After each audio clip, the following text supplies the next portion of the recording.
Hey guys, sharing a quick video update on the immigration from Canada to US on a visitor visa. So I recently came to Florida from Canada, Toronto. Booked my flight from the Flair Airlines. That costed me around $323, which is because I added a check-in package of 23 kg, which is optional. I booked it a week ago only. Process was my flight time was 6:30 a.m.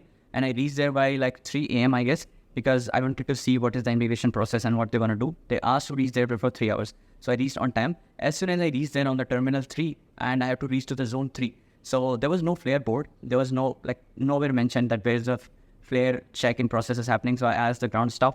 They said you have to stay there and stand at board number 3. And a flare employee is going to open the boarding at 4 a.m. So I had to wait there for 1 hour. And they came around 4:15 or 4:20. And after they arrived, they started the bag check-in process. Make sure that your carry-on bag should be small and should be compact, because there is a machine there. They drop your bag and it should fit in completely. Then only you're going to go inside. And they don't charge you for that. And if it is not fitting really well, then you might get into a trouble of paying more or something else. So after that is done, I went to the next process. There was automated machines to check in my bag. I put it there, scanned my boarding pass, and it went inside. I didn't get any receipt there. After that, I went inside into another queue.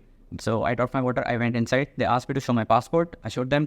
Then the same process, which is everywhere, you have to take out every electronics and just put it in a tray. For the US, I don't know why, but I had to remove my shoes as well. For the immigration interview process, that was really easy, and they didn't ask a lot of questions. They just asked me to show my passport. I showed them, and after that he asked me where you're going in US, and after he asked what's the purpose, so I answered him as well.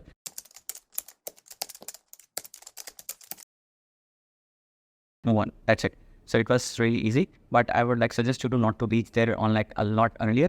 Just reach there if you're booking with the flare. That was my experience, and I asked my friends as well. They were saying the same. And you know what? The flight time is just 3.5 hours, but they're gonna drop you earlier. But they don't give anything about food or drinks. Yeah, one more important thing about the flare: their seats are not very comfortable, and they don't recline on those seats as well.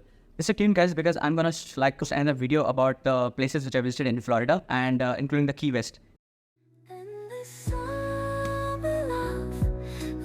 The experience and the view. So just stay tuned, subscribe my channel, and then keep waiting for my next video. And if you have any questions about the immigration from Canada to US, just ask me in the comments and I will definitely reply those.